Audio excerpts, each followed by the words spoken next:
ఎందుకు మామూలుగా బాబాయ్ నాకు తెలిసిన అవగాహన ప్రకారం మనం ఏదన్నా ఈ పత్తి నష్టమో లేదంటే వరి నష్టమో ఇట్లా జరిగినప్పుడు 41 ఆర్టికల్ ప్రకారం మనకు అడగడానికి హక్కు ఉంటుంది. కలెక్టర్ని కానీ ఎంఆర్ఓని కానీ వీళ్ళని అడగడానికి హక్కు ఉంటుంది.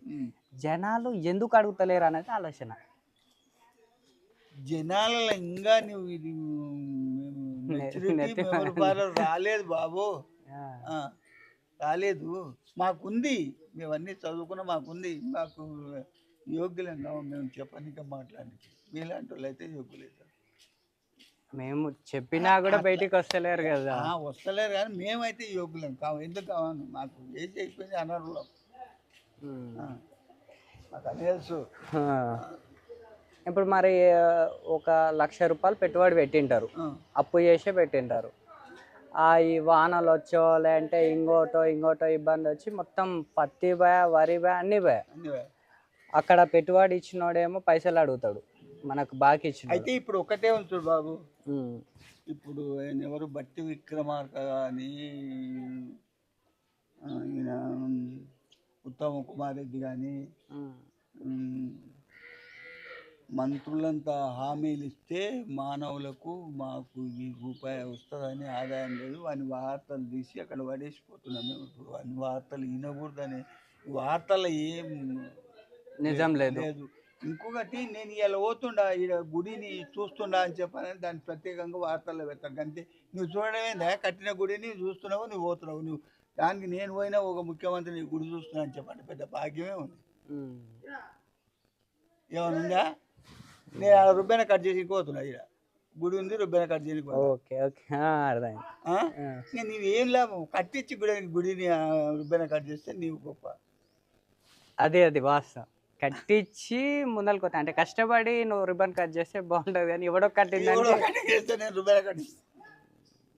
ఇప్పుడు కాంగ్రెస్లో మొత్తం అంతే ఉంది కదా. ఇప్పుడు మనతో ఉన్న వాళ్ళందరూ అట్లే చేస్తున్నారు. మనతోనే కాదు, మన తెలంగాణనే మొత్తం అట్లే ఉంది.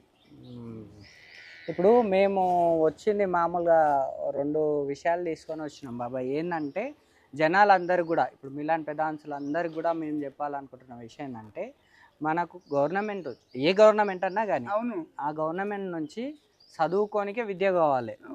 రెండోది, మనం హాస్పిటల్కి పోతే ఉచితంగా చూసేటోళ్ళు కావాలి. ఇంకోటి, చదువుకునే విద్య ఇప్పుడు ఏంటంటే 900 కోట్ల రూపాయలు కాలేజీకి బకాయిలు పడ్డాడు. ఫీజు ఇన్వెస్ట్మెంట్ చేయడానికి ఇదివరకు 5వ 6వ రోజు ఇవాళ ధర్నా చేస్తున్నారు. వాళ్ళని పలకరించే దిక్కు లేదు. నిన్న తిమ్మాజిపేటలో కూడా చేసిండ్రు పిల్లలు, పలకరించే దిక్కు లేదు బాబు. చేతగాని పని చేయకూడదు. ఇంకోటి, వ్యవసాయం చేస్తాను నేను, చేతనైతేనో ఇక్కడ దున్నుకుంటా, లేకపోతే పోకుండా. చేతగాని పని చేయదు బాబు. మీరు చేతగాని వేస్తే అనరుడు, ఏం వేస్ట్ కాడు. ఇంకొకటి, నేను రెడ్డినే కానీ ఒక లేబర్ మనిషి మాట్లాడతాడా? ఇప్పుడు మరి ఈ జనాలు ఎందుకు ఉచిత విద్య వైద్యం ఈ 2 కావాలని ఎందుకు కోరుకోరు బాబాయ్? కోరుకుంటున్నారు, వాడు ఇవ్వడు కదా.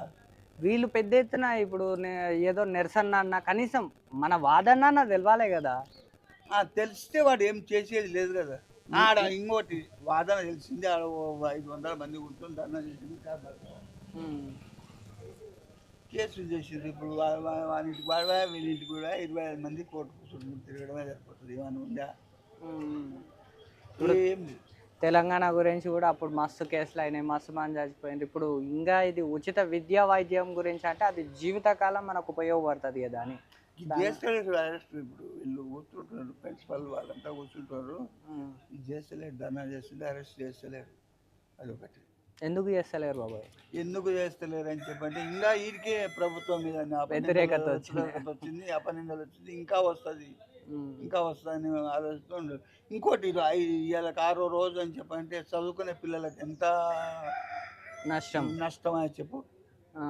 మంచి క్లెవర్ స్టూడెంట్ ఉంటారు, బయట దేశాలకు పోయేటోళ్ళు ఉంటారు, అట్లాంటి వాళ్ళంతా నాశనం చేసినట్లే కదా. మరి మనం అంతా కూడా పెడితే చదువుకు పెడతాం పిల్లలకు, లేదంటే ఆరోగ్యానికి పెడతాం. ఈ 2 కావాలని కొట్లాడితే కదా మనకు వచ్చేది. నేను ఏర్పంచింది కదా పిల్లల స్కాలర్షిప్లు, ఏ ప్రభుత్వం ఎప్పుడు వచ్చిందో ఏర్పంచింది. వాళ్ళ స్కాలర్షిప్లు బంద్ చేసిన అంటే నీవెంత గొప్పతనం. మరి ఫ్రీ బస్సులు ఇవన్నీ వచ్చినాయి కదా. ఎందుకయ్యా నువ్వు ఫ్రీ బస్సులు పెట్టవని ఆడోళ్ళు నిన్ను అడిగినారు? ఫ్రీ బస్సులు పెట్టకుండా ఇట్లాంటి పిల్లలకు చదువులు, రైతుల కష్ట సుఖాలు అంత ఇప్పుడు సమాజంలో ఉండరు. రైతులంతా ఉండరు. నేను 10 లక్షలు వేస్తామని 10,000 వేస్తామని అనుకో. అయితే ఇప్పుడు లక్ష కానుంచి కిందికి ఉన్న దిగు ఉన్న వాళ్ళకు ₹1,00,000 మాఫీ, పైన ఉన్న వాళ్ళకు 4 లక్షలుండు 10 లక్షలుండు, అందరికి లక్ష మాపి అనుకుంటూ పోతే అందరు ఇలా ఎగిరి అందరు కొట్టుతారు. అవునా? నాకేమో నీకు ఈ భూమి ఉంది, నీకు రేషన్ కార్డు లేదు, నీ కొడుకు జాబ్ చేస్తున్నాడు, అది చేస్తున్నాడు ఇది చేస్తున్నాడు, వాడికి ఏమో తంగాలు పెట్టి రైతు రుణమాఫీ చేయరు. ఉచిత పథకాలు మస్తు పెట్టాను కానీ ఎవరికి వస్తున్నాయి ఎవరికి రావు. నువ్వు నేను చేసిన పేరు ఉంది కానీ రాలేదు కదా. వాళ్ళు జనాలు అనవసరంగా ఎవరికైనా సరే ఉచితాలకు ఓట్లు వేయకుండా ఉంటే అయిపోయాయి కదా. లేదంటే డబ్బులు తీసుకొని అయినా సరే సరైన వాళ్ళకి వచ్చింది ఏంటంటే 10 ఏళ్ళు వాడు చేసిండు కదా. అయితే ఒక 5 సంవత్సరాలు వీనికి ఇచ్చి చూద్దామని చెప్పాను ఇచ్చిండ్రు. అంటే నేను నీవు సమాజం అంతా కలిసి ఇచ్చింది అవకాశం అయితే ఇచ్చిండ్రు. ఒకసారి ఈసారి కాంగ్రెస్ పోతే మళ్ళీ వస్తుందా బాబాయ్? రాదు, ఇంక జీవితంలో రాదు. ఎందుకు బాబాయ్? ఇప్పుడు ఉచిత హామీలు ఇచ్చిండు, అన్ని నెరవేర్చుకోకపోయా. ఇంకో పక్కలు కూర్చున్నాం భయ్. నీకు రుణమాపా నాకు కాకపోయా.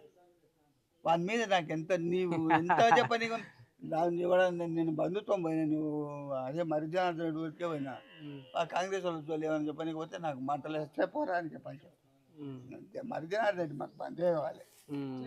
ఇప్పుడు కాదన్నా, అన్న ఉచితంగా వైద్యం వస్తుంది అంటుండు. అన్న ఉచితంగా వైద్యం వస్తుండు అంటుండు. మామూలుగా మనం హాస్పిటల్కి పోతే మామూలుగా మెడికల్ షాప్ మన నార్కర్నూలు హాస్పిటల్ గవర్నమెంట్ హాస్పిటల్లో పక్కన మళ్ళీ డబ్బులు పెట్టి ఆ మెడికల్ తీసుకోవాల్సి వస్తుంది గవర్నమెంట్ హాస్పిటల్లోనే. అది ఎందుకు తీసుకుంటున్నాము అంటే మనము గవర్నమెంట్ అనేది మనకు వస్తలేదు కాబట్టి మళ్ళీ డబ్బులు పెట్టి ఇవన్నీ మెటీరియల్స్ కొనాల్సి వస్తుంది. చిన్న గోళీ కొన్నా మళ్ళీ ₹4 ఇచ్చి కొనాల్సి వస్తుంది. ఉచితం ఎప్పుడు అంటే మనం హాస్పిటల్కి పోతే మన పానానికి ఒక 10 లక్షలు ఖర్చు అయినా కూడా గవర్నమెంట్ పెట్టేదాన్ని ఉచితం అంటారు. ఇప్పుడు ఆడ మనం బాత్రూమ్ పోతే ఎందుకు మా భార్యకు డెలివరీ టైంలో నేను పోతే గవర్నమెంట్ హాస్పిటల్కి లేడీస్కి డెలివరీ టైంలో టాయిలెట్ ఎక్కువ వస్తుంది, కనీసం బాత్రూమ్ లేదు. ఆ టైంలో వాష్రూమ్ చాలా ఇబ్బందికరం. అట్లాంటివి లేవు వసతులు. మనం ఆ గవర్నమెంట్ హాస్పిటల్కి పోతే మహిళలకే టాయిలెట్స్ లేవు. ఇంకా మనలాంటి వాళ్ళు పోతే అసలే పట్టించుకునే పరిస్థితి లేదు. మనం ఇంకా బయటికి పోవాలన్నా బయటికి పోవాలి. ఆడ ఫ్రీగా అన్నం పెడతా అంటారు, ఇప్పటి వరకు ఎవరు పెడతలేరు. ఇట్లాంటివన్నీ మనము బడి అంటున్నారు, బడి అంటారు. ఆడికి వెళ్తానంటే నేను ఎందుకు ఆవాంచ గ్రామం పోయినాం. బడి ఆ ముందరుంటే ఇక్కడ మొత్తం మోరే ఉంది, ఆ మోరీలకి వెళ్ళి పిల్లలు పోవాలి ఆవాంచ. నువ్వు అదే ప్రైవేట్ స్కూల్కి పో, నీకు ఆడ అసలు ఎంత మంచిగా పెడతారు అంటే బాత్రూమ్లు ఉంటాయి, స్పోర్ట్స్ గ్రౌండ్ ఉంటుంది. నీకు ఆడ ఏ చిన్నది ఇబ్బందికరంగా అనిపించినా మేము ఇన్ని పైసలు కడుతున్నాం, మీరు ఎందుకు ఇవన్నీ నీట్నెస్గా పెట్టలేరు అని అడగనీకి వస్తుంది. కానీ గవర్నమెంట్లో ఉన్న స్కూల్స్ కూడా అంటే గవర్నమెంట్లో ఉన్న విద్య కూడా అది మన హక్కు, మనం అడుగుతలేం.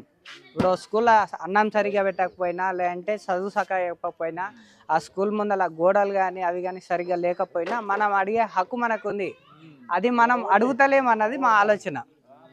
మా దాకా మేము ప్రతి గ్రామం పెట్టుకొని ఇప్పుడు మీకు ఇద్దరికి చెప్పినాం, ఇక్కడ దాకా వచ్చినాం అంటే మీరు ఇంకో 4గురికి చెప్తే పలానా పిల్లలు వచ్చిండ్రు, ఇట్లా ఉచితంగా విద్య కావాలి, వైద్యం గురించి ఫైట్ చేస్తున్నారు లేదంటే అడుగుతున్నారు అనేది ఇంకొంతమందికి చెప్తే ఇవాళ కాకపోయినా ఒక 10 సంవత్సరాలకైనా వస్తుంది అన్నది ఆలోచన.